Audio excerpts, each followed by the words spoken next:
হাতে ঘট নিয়ে আমি হঠাৎ কি করছি, চলো তাহলে প্রথম দিয়ে বলা যাক।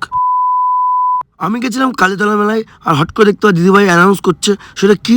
পরে দেখলাম রানাঘাটের বাচ্চা মেয়েটি অস্মিকার জন্য এখানে জীবন ভান্ডারে টাকা তুলছে। এর আগেও আমি একটা ভিডিও বানিয়েছিলাম, সেখানে সবাইকে হেল্প করতে বলেছিলাম, জানি না কজন করেছে। আর অনেক টাকারই প্রয়োজন, তোমরা যারা জানো না তাদের বলে দিচ্ছি, 16 কোটি টাকা যার একটা ইঞ্জেকশনের দাম। আর এই বিষয়টা কিন্তু সব পুরো একদম ওয়ার্ল্ডে ছড়িয়ে গেছে, কারণ 16 কোটি টাকা একটা ইঞ্জেকশনের দাম, যেই জন্য সবাই কিন্তু রাস্তায় বন্ধ নেমেছে। আর আমিও কিন্তু সেটাই করছি, আমার বন্ধুদের সবাইকে বললাম, বন্ধুরা টুকটাক করে দিচ্ছিল। আর অনেককেই দেখলাম, ফলো করলাম যে অনেকে টাকা দিচ্ছে না, মুখ ঘুরে চলে যাচ্ছে, দেখছে। এই ভান্ডারে ঘরটা আমি হাতে নেওয়ার পর একটা জিনিসই বুঝতে পারলাম, যে মানুষ সবাই সোশ্যাল মিডিয়াতে এসে জ্ঞান দেয়। রিল লাইফ আর রিয়েল লাইফ অনেক আকাশ পাতাল তফাৎ, সেটাই বোঝা গেল। তো বন্ধুরা, তোমাদের সবাইকে একটা কথা বলবো, ভিডিওটা শেয়ার করো বেশি করে।